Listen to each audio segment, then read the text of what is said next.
Se kuolet sinne, jos tulee aselepo. Suomalainen sairaanhoitaja.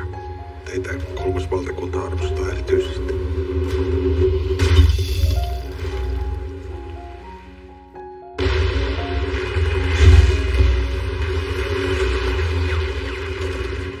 Sinä luulet, ettei se sinua satuta, mutta sinun sopi virkäämään huonosti.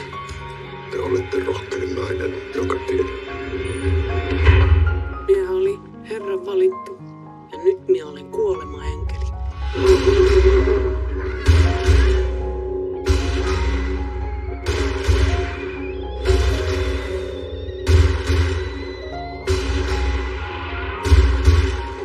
Nyt lähdemme aluksi. Haluan minä.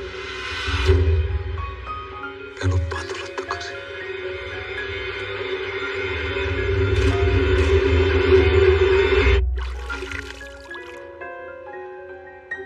Haluatko rakastaa tämmöistä